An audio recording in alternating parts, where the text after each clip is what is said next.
At 300 hours on February 26, 1969, the specially trained members of the North Vietnamese Army's 3rd Sapper Battalion reached the edge of the Cu Chi base camp. They had spent hours creeping forward on their stomachs through tall elephant grass, inching ahead so slowly that even moonlight struggled to reveal their presence. In front of them stood 10 layers of barbed wire, each strand patiently cut through in the darkness. Every man carried explosives and knew exactly which target he was responsible for destroying. Exactly at 400 hours, the silence broke. A powerful blast erupted inside the American perimeter. Within moments, 9 CH-47 Chinook helicopters belonging to the 242nd Assault Support Helicopter Company went up in fireballs. The aircraft, lined neatly on the flight line, were worth millions of dollars and represented essential air support capabilities. As secondary blasts tore through ammunition storage sites, chaos spread across the base. Soldiers rushed from their barracks, confused and terrified, as explosions echoed around them. By the time American units began coordinating a response, the attackers had disappeared into the network of tunnels beneath the base. 14 Americans had been killed, 28 wounded, and one of the most protected installations in Vietnam had been struck from below. The 3rd Sapper Battalion existed for one reason: to target American bases. These were not ordinary soldiers. They underwent extensive training that taught them how to move silently, handle explosives, and infiltrate fortified areas. They practiced cutting wire for hours without making a sound. They studied American base layouts, memorized patrol routines, and learned the precise location of every vital structure. On that February morning, an estimated 30 to 80 sappers slipped into the Cu Chi perimeter using hidden tunnel exits that American engineers had assumed were sealed. Their attack exposed a reality that commanders had known but could not solve. The U.S. had built a massive base directly over one of the largest underground military systems ever created. 20,000 American troops worked and lived above a hidden world stretching more than 150 miles, a world that housed fighters, supplies, hospitals, workshops, and entire underground communities. Today, about 75 miles of this network remain preserved as a memorial to an extraordinary feat of wartime engineering. Life in these tunnels became one of the most frightening chapters of the Vietnam War. American soldiers who entered them, nicknamed tunnel rats, crawled into pitch-black, narrow passages armed only with a flashlight and a small weapon, knowing each moment could be their last. The U.S. military, despite its advanced technology, often found itself unable to track or eliminate the unseen enemy beneath the earth. But the story of the tunnels didn't begin with American involvement. Its origins go back decades earlier. During the 1940s, when French colonial forces controlled major towns and roads, Vietnamese resistance fighters needed places to hide. Around 1948, local leaders started digging small underground shelters to escape patrols, store documents, and protect weapons. The soil in this region, dense red clay mixed with laterite, naturally held its shape, making it ideal for digging without support beams. Engineers who studied the tunnels years later were astonished by how perfectly the soil allowed large-scale construction with nothing but simple tools. Workers dug mostly at night, quietly removing dirt in small baskets and scattering it far from tunnel entrances so no one would suspect anything. Early tunnels were simple and cramped. Ventilation was minimal and movement was difficult. But these basic structures helped fighters disappear whenever French troops searched the area. After the French withdrew in 1954, the tunnels remained. Local leaders passed down their knowledge to younger generations, keeping the layout alive. By 1961, when U.S. advisors began arriving in Vietnam, the tunnels had grown to more than 100 kilometers. Then came rapid expansion.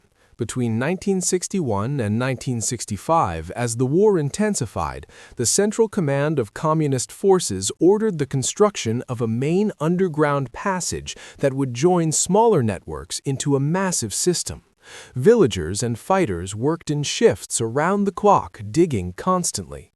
This central backbone tunnel ran through the district, roughly large enough for a person to crawl through, and connected dozens of locations through a hidden highway beneath the ground. Construction crews carefully designed the layout to avoid high water regions and unstable earth. Tens of thousands of workers moved millions of cubic meters of soil with nothing but baskets and determination.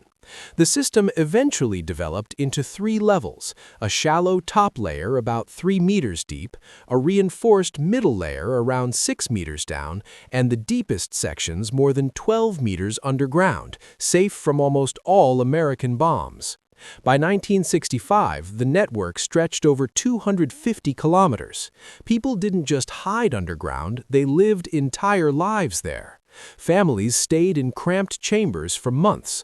Hospitals were carved into the walls, where surgeons worked by lamplight with limited tools and supplies.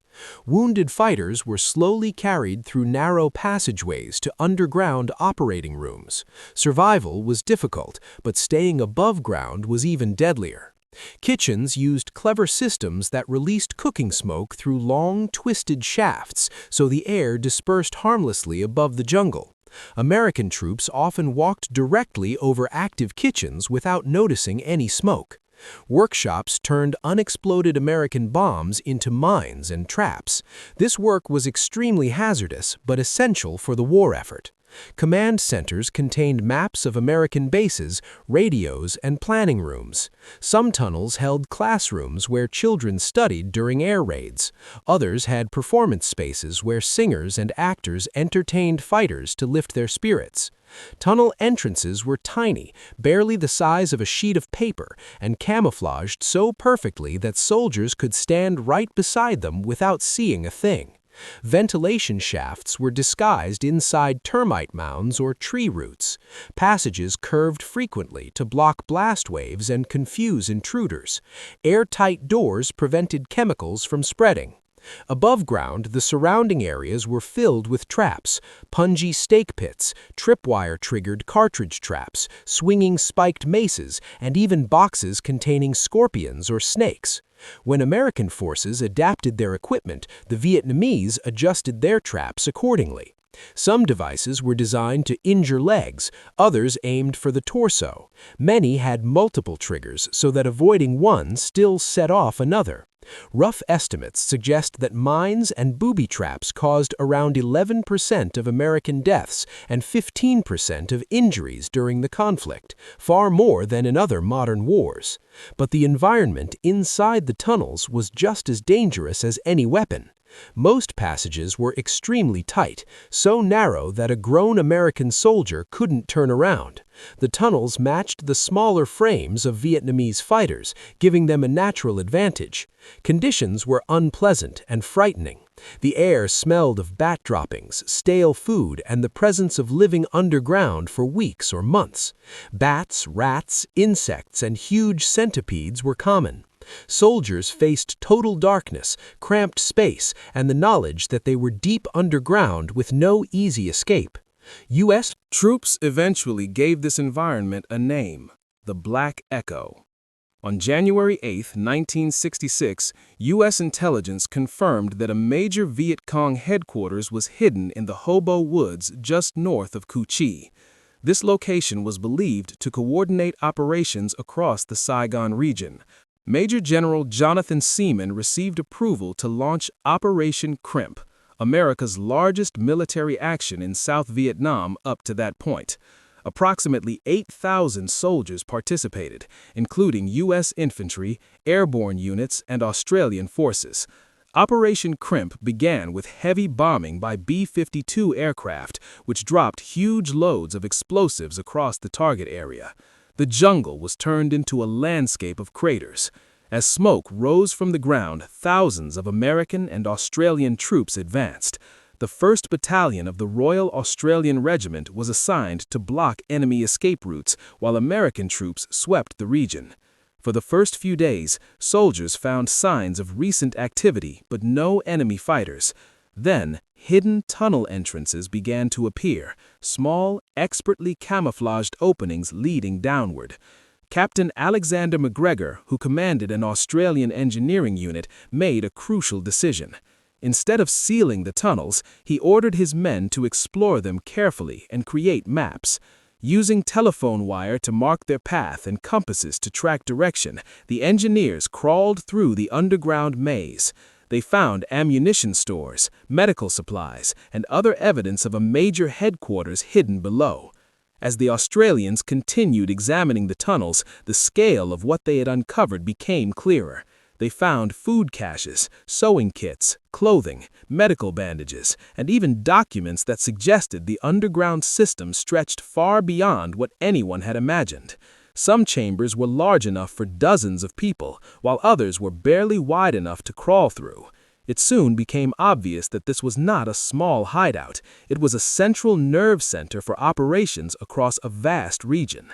American and Australian troops kept discovering new entrances. Some openings led only a few meters deep before ending at collapses caused by bombing, while others expanded into vast, interconnected networks that twisted for hundreds of meters. Soldiers quickly understood that navigating these tunnels was far more dangerous than fighting above ground. Many passages contained traps, sudden drops, or tight bends designed to stop intruders. Some sections were flooded or so narrow that a grown soldier had to exhale just to push forward. The deeper engineers went, the stranger the discoveries became. They found kitchens complete with underground cooking pits. They located communication rooms containing radio equipment.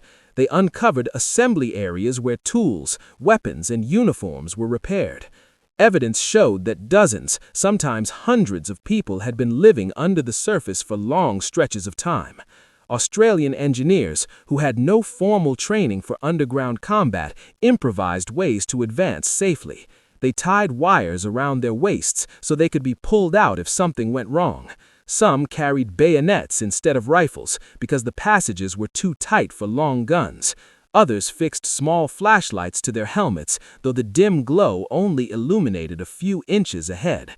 Even a quiet breeze felt unsettling in such darkness because no one knew what might be waiting around the next curve. Operation Crimp continued for days, with troops above ground sweeping the area, while engineers below attempted to chart the maze. Eventually, American forces uncovered what they believed to be the district headquarters, a large, multi-level complex that contained maps, documents, medicines, and sleeping areas. But even after destroying major sections, they couldn't eliminate the entire network. The system was simply too vast, with countless hidden exits and alternate paths. In the weeks after Operation Crimp, U.S. commanders realized that traditional tactics could not defeat an enemy that lived beneath the earth. Bombing raids destroyed only the tunnels near the surface. Troops sealing entrances only forced fighters to find other exits.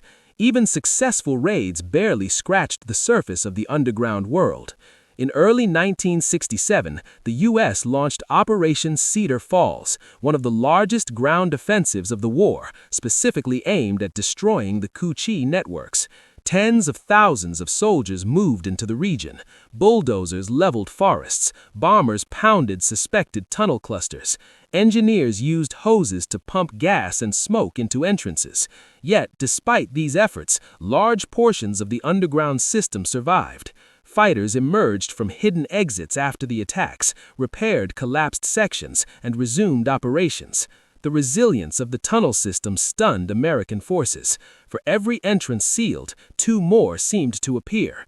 Villages worked tirelessly at night to restore damaged passages.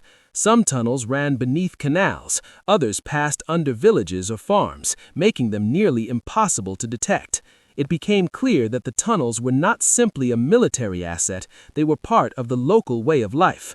As the conflict continued, the psychological effects of the tunnels intensified. Many American soldiers feared being assigned to underground missions. Stories circulated of sudden encounters in the dark, an enemy hiding silently just inches away, waiting. The sound of a small movement, a sudden breath, or the scrape of a shoe could send adrenaline surging through a soldier's body. Even experienced troops admitted that nothing above ground compared to the tension underground. The enemy defenders, familiar with the layout, could slip through side passages or concealed trapdoors. They placed ambush points at sharp bends, where a soldier crawling forward would have almost no time to react. Some areas contained false walls to mislead intruders. Others were rigged with explosive traps triggered by pressure plates or tripwires invisible in the darkness. But despite these dangers, American tunnel rat volunteers continued entering the underground world.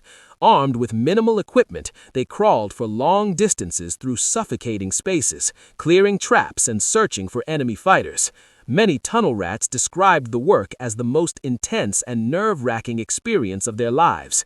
They often emerged exhausted, covered in dust, sweat, and mud, unsure whether they would ever volunteer again. Yet many returned because no one else was willing to go. By the late years of the war, the Cu Chi tunnels had become a symbol of determination. They represented a system built with simple tools, but astonishing endurance. Whether used for moving supplies, planning attacks, sheltering families, or treating the wounded, they remained vital until the end of the conflict.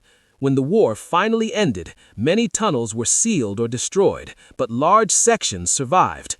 Today, about 75 miles of the network remain preserved as part of a historical site. Visitors can walk through widened, safer versions of the passages, gaining a small understanding of the immense challenges faced by those who lived and fought underground. The story of Cu Chi reveals a powerful lesson. Advanced technology cannot always defeat determination, creativity, and intimate knowledge of the land. Underground, where machines and aircraft had little effect, human endurance and ingenuity shaped the outcome. The tunnels stand as a reminder that battles are not only fought on open fields or in the sky, they can also unfold beneath the earth, where darkness, resilience, and survival instincts define the struggle. They uncovered enemy papers, hand-drawn maps, and traces of an enormous wartime system beneath their feet. Each narrow corridor linked to another, and those to entire hidden complexes. The Australians had not stumbled upon a simple shelter.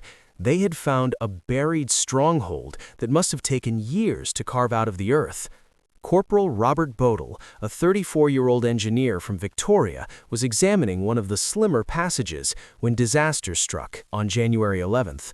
Bodle stood about 184 centimeters tall, much bigger than the typical soldiers selected for underground missions. As he attempted to pass through a tight trapdoor between tunnel levels nearly 2 meters below the surface, his body became stuck. The opening had been built for the smaller frames of Vietnamese fighters, and Bodle could not squeeze through easily. While trying to twist himself free, his respirator slipped from his face. American forces had earlier filled that section with tear gas to force out defenders. Trapped and unable to breathe properly, Bodle lost consciousness as the gas and lack of oxygen overwhelmed him. Private Jim Daly, Bodle's close companion, tried 4 separate times to crawl in and pull him out. Each attempt forced him back, first by the gas, then by the tight angles that made reaching Bodle nearly impossible. Other engineers worked frantically from above, trying to dig downward or widen the passage. Every attempt failed.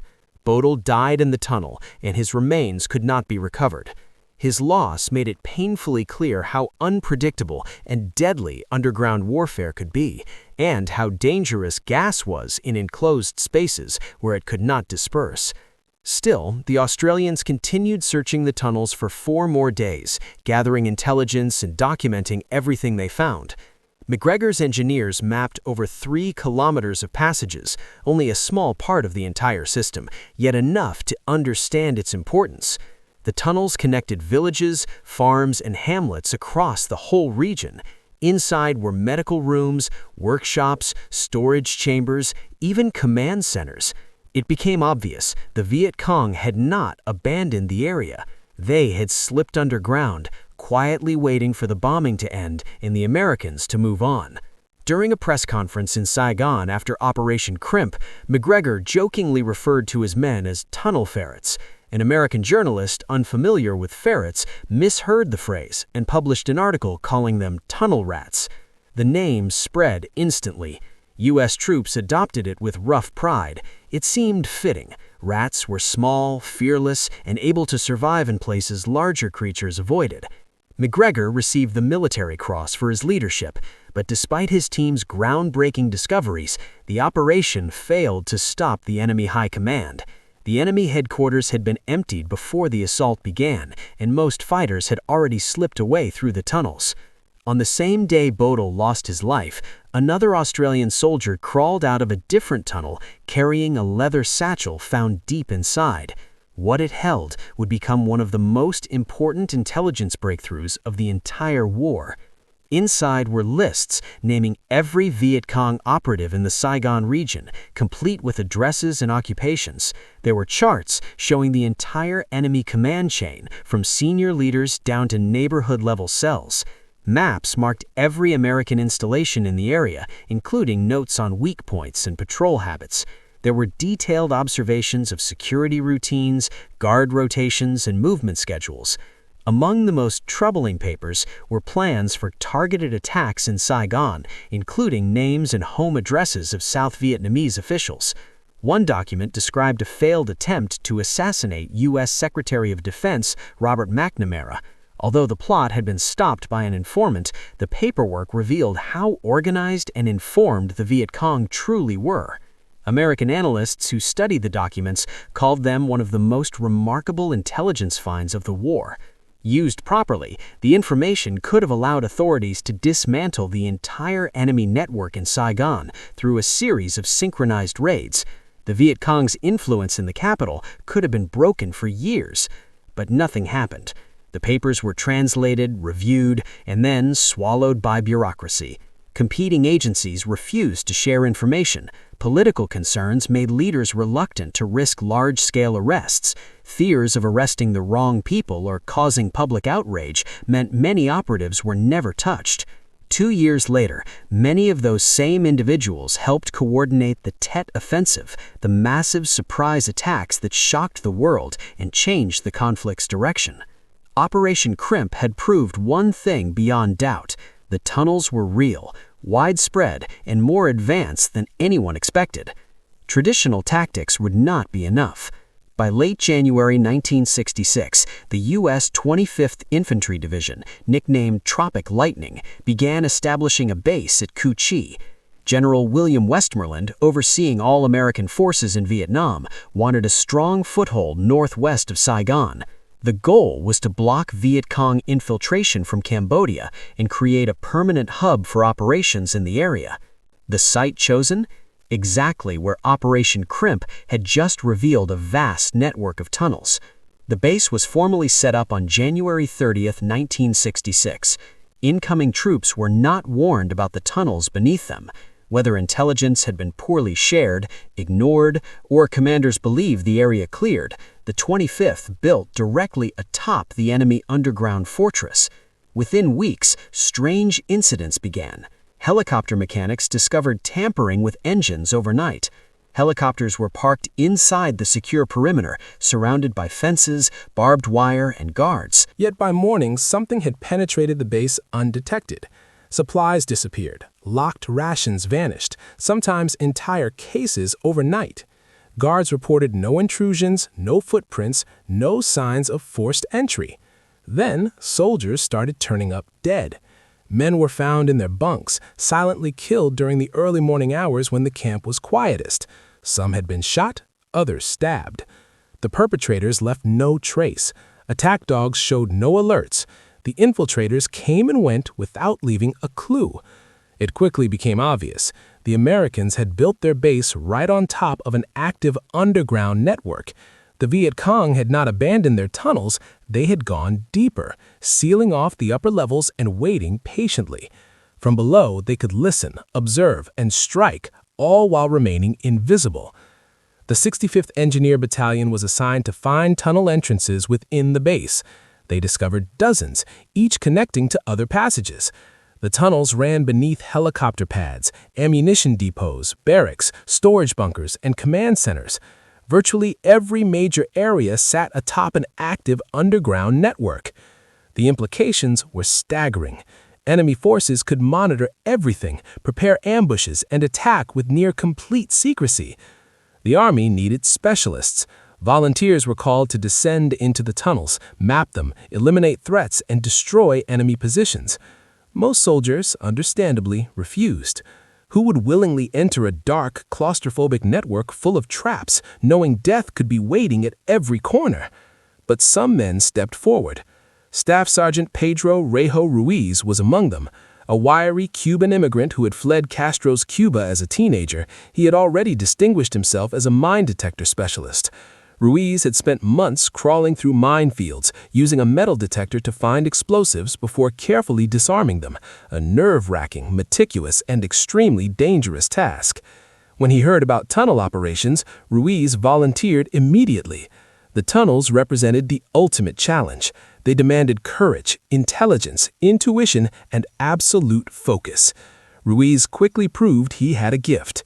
He could read subtle signs that revealed hidden passages, anticipate defensive positions, and locate likely booby traps. His skill earned him the nickname the Human Probe. Ruiz was fearless.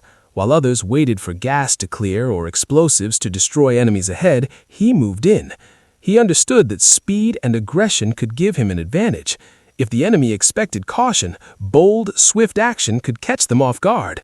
Ruiz survived mission after mission that seemed destined to be fatal.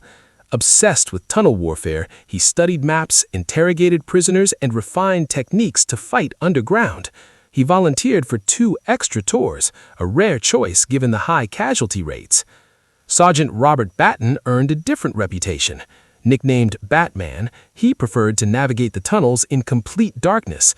No flashlight, no guiding beam. He relied on sound, touch, and intuition. Batten could sense enemy breathing and detect subtle changes in air currents that hinted at side chambers. Other tunnel rats thought he was reckless, but his methods worked. Darkness became his ally.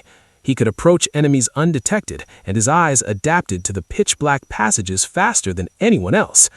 Together with Captain Herbert Thornton, Batten became so effective that the Viet Cong listed him among their top 10 most wanted American soldiers, a remarkable recognition typically reserved for generals and airstrike coordinators. Batten, like Ruiz, extended his tour multiple times, demonstrating exceptional skill, courage, and commitment. Tunnel rats were chosen carefully. Soldiers had to be small, usually under 5'5" and lighter than 120 pounds to fit through passages built for Vietnamese fighters. They had to volunteer, as forcing anyone into tunnels was considered inhumane even by military standards. Rules were clear. A volunteer could quit at any time. Many tried and never returned. A few, like Ruiz and Batten, became legends. The courage required was extraordinary. On the surface, soldiers could rely on artillery, air support, and comrades nearby. In the tunnels, they were alone. No backup, no radio contact, no retreat. One step forward or a misstep could be fatal. Equipment was minimal by design. A pistol, usually a .45 caliber M1911 or .38 revolver, served as the primary weapon. Flashlight, knife, and string to mark their path completed the kit.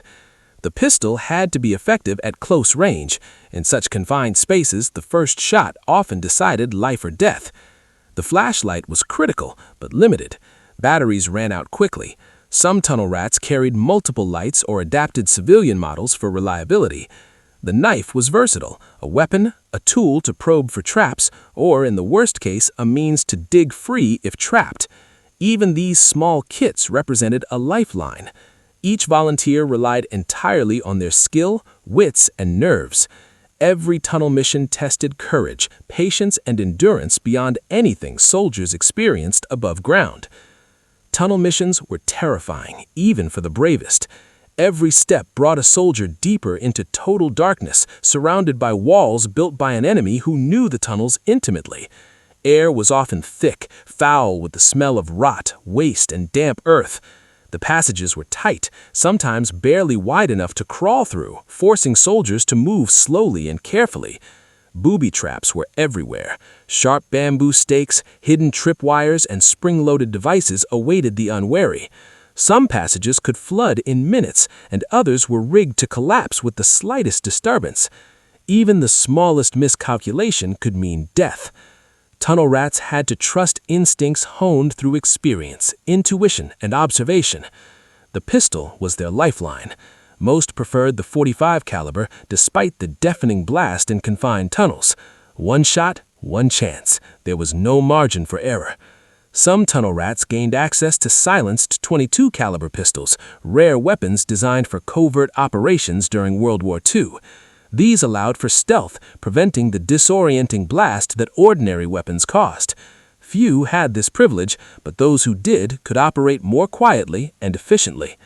Flashlights were just as essential. Standard military lights were too bulky and drained batteries quickly. Tunnel rats improvised with smaller civilian models, often carrying 2 or 3 at once. Even a single failure could leave them blind and exposed to traps or enemy fighters. Knives served multiple roles, as weapons, as tools to prod for hidden dangers, or even as a last resort tool to dig free if trapped. Every item in a tunnel rat's kit had a precise purpose, each chosen for maximum survival in a hostile, unpredictable environment. Every mission demanded absolute focus. Tunnel rats moved alone, relying on instinct, experience, and a deep understanding of the enemy's mindset. They navigated twisting passages, U-bends, and hidden chambers, all while anticipating traps, false doors, and ambushes.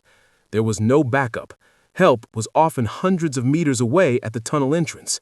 Survival depended entirely on skill, courage, and nerves of steel. For soldiers like Pedro Ruiz and Robert Batten, the work was a mix of fear, adrenaline, and intense concentration. They became masters of the underground battlefield, reading tunnels like maps, sensing threats before they were visible, and moving with a combination of stealth and aggression. Their success forced the Viet Cong to constantly adapt, shifting defenses and placing more traps, but the tunnel rats were relentless. Despite the dangers, tunnel rats changed the way the U.S. military understood subterranean warfare. They exposed entire networks that had previously been invisible. They gathered intelligence that revealed the scale of enemy operations and the sophistication of their underground systems. They destroyed booby traps, captured key passages, and enabled further missions that would have been impossible without their specialized skills. The courage, ingenuity, and resilience of the tunnel rats became legendary.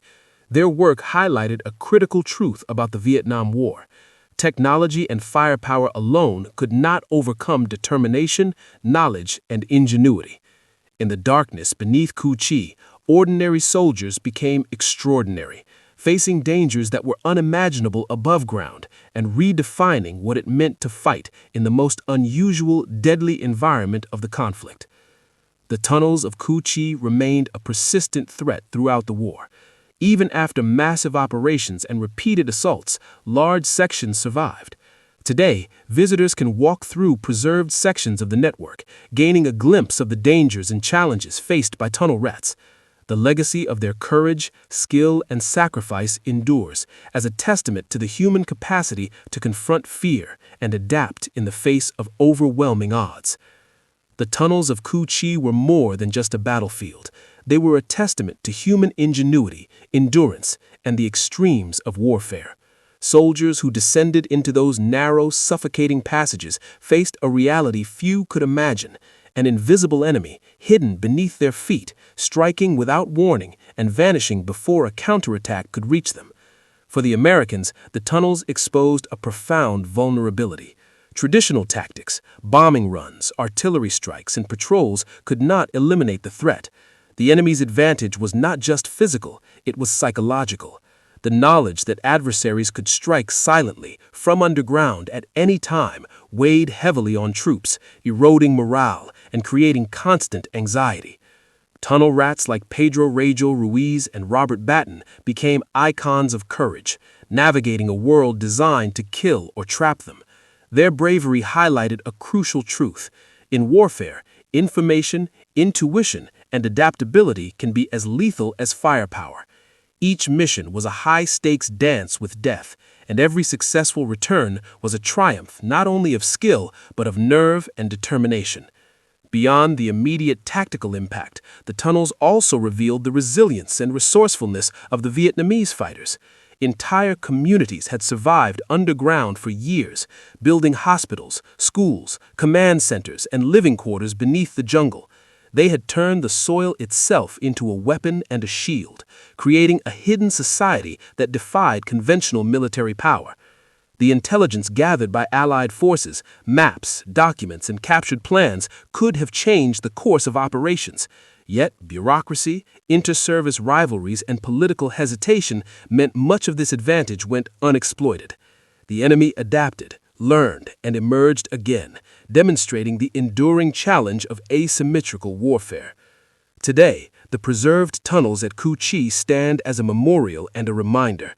Walking through them, visitors can sense the tight, twisting passages and imagine the courage it took to operate within.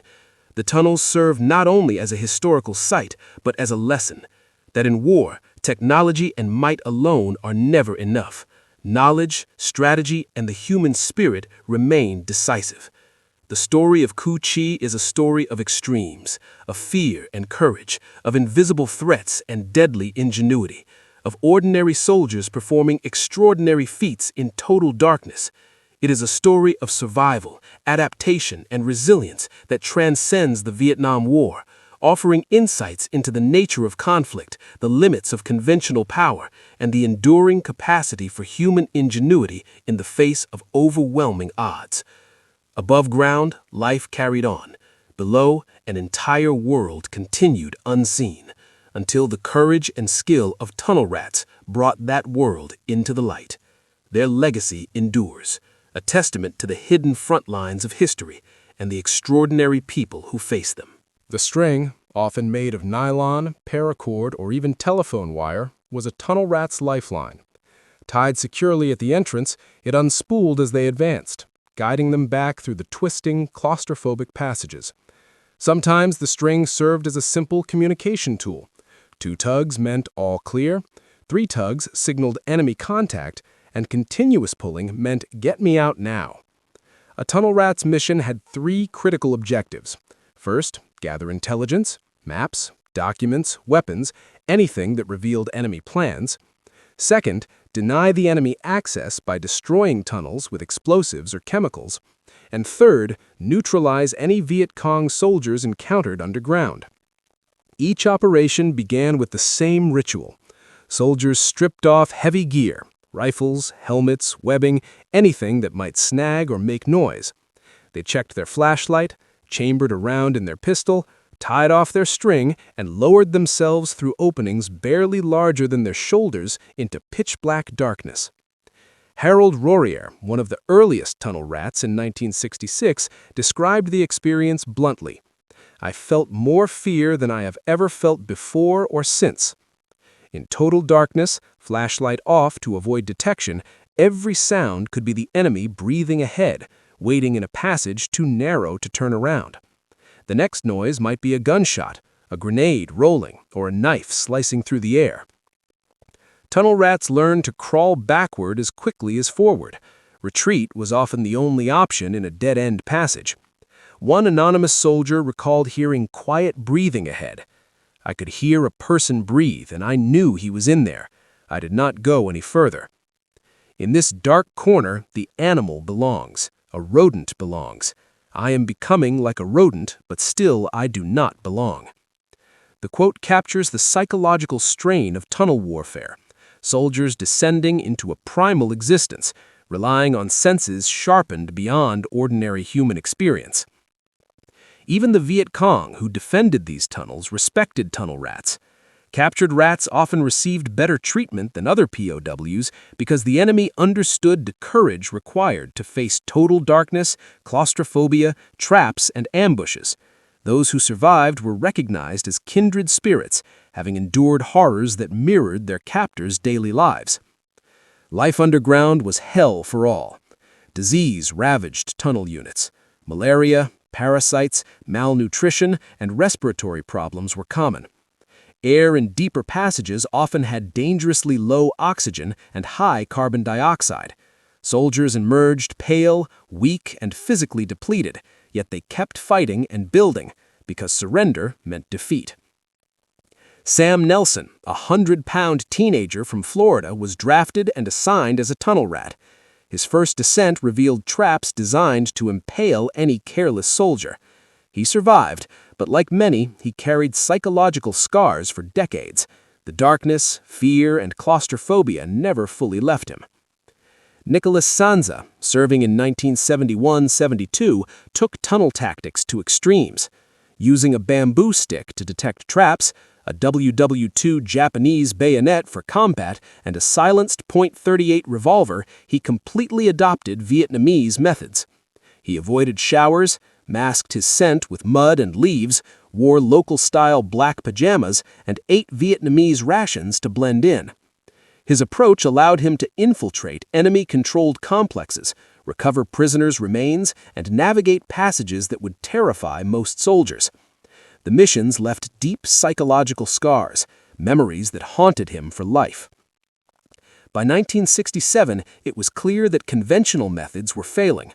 Bombing, chemicals, and clearing individual tunnels had not eliminated the threat. General William Westmoreland ordered Operation Cedar Falls, a massive 18-day assault involving 30,000 troops, using B-52 bombing raids, chemical agents, bulldozers, and explosives to destroy the tunnels permanently. During the operation, tunnel rats of the 1st Battalion, 5th Infantry Regiment, 25th Infantry Division uncovered the nerve center of Cu Chi operations, a vertical shaft descending more than 2 stories into the earth. At the bottom lay an extensive complex filled with 500,000 documents. Maps detailed every American base from Saigon to the Cambodian border. Records tracked North Vietnamese army movements, listed sympathizers in South Vietnamese government and military circles, and outlined plans that would become the Tet Offensive. Among the most valuable finds were blueprints of the entire tunnel network beneath Cu Chi Base Camp itself. The discovery of the Cu Chi tunnels during Operation Cedar Falls revealed more than just an enemy stronghold. It exposed a hidden society, a complex infrastructure, and a level of strategic ingenuity that stunned American forces. Soldiers had entered a world where the ordinary rules of warfare did not apply, and where courage, adaptability, and intuition were more valuable than firepower. The tunnels became a symbol of resilience and resourcefulness. Entire communities had survived underground for years, with hospitals, command centers, workshops, schools, and living quarters carved from the earth. They had turned the soil into both a shield and a weapon, creating a network invisible to conventional surveillance and impervious to bombardment. Tunnel rats, small in stature but extraordinary in bravery, emerged as the human key to this underground world. Men like Pedro Reynor Ruiz, Robert Batten, Sam Nelson, and Nicholas Sanza demonstrated what it meant to confront terror directly, relying on skill, instinct, and nerves of steel. Their missions highlighted the limits of technology and conventional strategy, showing that understanding the enemy often required matching their ingenuity and learning to operate in the environments they had mastered. The intelligence gathered, maps captured, and operations conducted offered opportunities to cripple the Viet Cong's underground networks, yet bureaucracy, inter-service rivalries, and political hesitation often prevented full exploitation. Still, the lessons endured: the importance of adaptability, the value of human courage, and the need to respect the enemy's resourcefulness. Today, sections of the Cu Chi tunnels remain preserved as a testament to both the ingenuity of the Vietnamese fighters and the extraordinary courage of the American tunnel rats who faced them. Visitors walking through these narrow passages can feel the claustrophobia, the darkness, and the tension, imagining the bravery required to survive and operate in such an environment. The story of Cu Chi is one of extremes: hidden fortresses beneath open ground, life and death in total darkness, ordinary soldiers performing extraordinary feats, and an invisible enemy that challenged the most technologically advanced military of the time. It remains a powerful reminder of the complexity of warfare, the resilience of human ingenuity, and the extraordinary courage it takes to face the unknown. Ultimately, the tunnels of Cu Chi were more than a battlefield. They were a mirror of human determination, showing how resourcefulness, adaptability, and courage can turn even the most ordinary individuals into extraordinary warriors. The legacy of the tunnel rats and the underground world they fought in continues to resonate, teaching lessons about fear, survival, and the enduring power of ingenuity in the face of overwhelming odds.